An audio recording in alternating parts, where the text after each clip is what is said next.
Radhe Radhe everyone, কেমন আছো সবাই? আশা করি তোমরা সবাই ভালো আছো, আমিও ভালো আছি। আজ আমি রুম পরিষ্কার করব, ভাবলাম তোমাদের সাথে শেয়ার করি।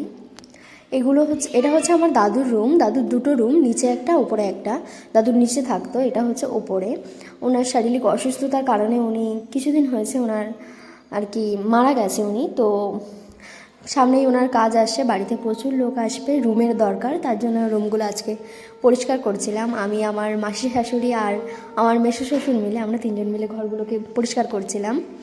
অনেক জিনিসপত্র, এই ঘরে আমরা আসতাম না, উনি তালা মেরে রেখে দিত। ওনার যখন ইচ্ছা হতো তখন উনি খুলতো, খুলে আবার উনি তালা মেরে রেখে দিত। তো এখন লাগবে বলে আমরা সব কিছু পরিষ্কার করছি। সেগুলোকে সব পরিষ্কার করে আমরা সেগুলোকে ফেলে দিয়ে আসছি। আসার পর এখন আবার ভালো করে পরিষ্কার করছি, ঘরগুলোকে মুছে দেব। আর এই ঘরের জানলা থেকে আমার মন্দিরের ওপরটা কত সুন্দর দেখতে লাগে। তারপরে ভালো করে সার্ফ দিয়ে এগুলোকে ডলে দিচ্ছি, কারণ প্রচুর দাগ হয়ে গেছে। এগুলো হওয়ার পর থেকেই দাদুরা আছে এই রুমটা, সে তো হওয়ার পর থেকে আমরা আর এই রুমে ঢুকেও না। আর এটা হচ্ছে নিচের রুম, যে রুমে উনি লাস্ট ছিলেন। তো এটাই আজকে পরিষ্কার করে দেবে ভালো করে।